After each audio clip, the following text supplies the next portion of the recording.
പ്രിയ ശ്രോതാക്കളെ, the story of the സയൻസിൻ്റെ 251 അധ്യായത്തിലേക്ക് ഏവർക്കും സ്വാഗതം.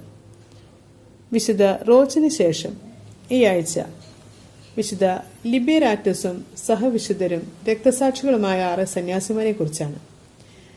ആഫ്രിക്കയിലെ അരിയൻ ഗോത്ര രാജാവായിരുന്ന ഹെനറിക് തന്റെ ഭരണത്തിന്റെ 7-ാം വർഷത്തിൽ കത്തോലിക്ക വിശ്വാസികൾക്കെതിരായി ഒരു പുതിയ ഉത്തരവിറക്കി. എല്ലാ ആശ്രമങ്ങളും ദേവാലയങ്ങളും നശിപ്പിക്കണമെന്നായിരുന്നു ഉത്തരവിന്റെ കാതൽ. ബൈസ സേന പ്രവിശ്യയിൽ കാസ്പായ്ക്ക് സമീപമുള്ള ഒരു ആശ്രമത്തിൽ 7ഓളം സന്യാസിമാരുണ്ടായിരുന്നു. അവരെ കാർത്തേജിലേക്ക് വിളിച്ചു വരുത്തി. ലിബേരാറ്റൂസ് ആയിരുന്നു അവരുടെ ആശ്രമാധിപൻ. ബോണിഫസ് ഡീക്കനും സെർവോസ് നസ്ലിക്കോസ് എന്നിവർ സഹഡീക്കന്മാരുമായിരുന്നു. റൊഗാറ്റസ്, സെപ്റ്റിമസ്, മാക്സിമസ് എന്നിവർ സന്യാസിമാരും. ആദ്യം ഹെനറിക് അവരെ നിരവധി വാഗ്ദാനങ്ങൾ നൽകി പ്രലോഭിപ്പിക്കാൻ ശ്രമിച്ചു. എന്നാൽ ധീരരും ദൈവഭക്തരുമായിരുന്ന അവരുടെ മറുപടി ഇപ്രകാരമായിരുന്നു: ഒരു വിശ്വാസം, ഒരു ദൈവം, ഒരു ജ്ഞാനസ്നാനം. ഞങ്ങളുടെ ശരീരത്തോട് നിങ്ങൾക്ക് ഇഷ്ടമുള്ളത് ചെയ്തുകൊള്ളുക. ഒപ്പം നിങ്ങൾക്ക് ഞങ്ങൾ വാഗ്ദാനം ചെയ്ത നശ്വരമായ സമ്പത്തെല്ലാം നിങ്ങൾ തന്നെ സൂക്ഷിച്ചുകൊള്ളുക. ത്രിത്വേക ദൈവത്തിലുള്ള തങ്ങളുടെ വിശ്വാസത്തിലും ഏക ജ്ഞാനസ്നാനത്തിലും അവർ ഉറച്ചു നിന്നോടെ കനത്ത ഇരുമ്പ് ദണ്ടുകൾ ശരീരങ്ങളിൽ ബന്ധിച്ച് അവരെ ഇരുട്ടറയിൽ അടച്ചു. എന്നാൽ അവിടുത്തെ ക്രിസ്തു വിശ്വാസികൾ ആ ഇരുട്ടറയുടെ കാവൽക്കാരെ പാട്ടിലാക്കുകയും അവരെ സ്വാധീനിച്ച് ദിനവും രാത്രിയും വിശുദ്ധരെ സന്ദർശിക്കുകയും അവരിൽ നിന്ന് ഉപദേശങ്ങൾ സ്വീകരിക്കുകയും ചെയ്തു. ക്രിസ്തുവിനു വേണ്ടി മരണം വരിക്കുവാൻ ആ വിശുദ്ധർ പരസ്പരം ധൈര്യം പകർന്നുകൊണ്ടിരുന്നു.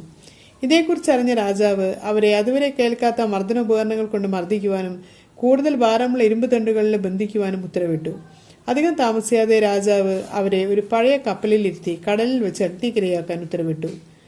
പോകുന്ന വഴിയിലുള്ള മുഴുവൻ അരിയൻ മതവിരുദ്ധവാദികളെയും അപമാനങ്ങളെയും നിന്ദിച്ചുകൊണ്ട് വളരെ സന്തോഷത്തോടു കൂടിയാണ് രക്തസാക്ഷികൾ കടൽ തീരത്തേക്ക് പോയത്.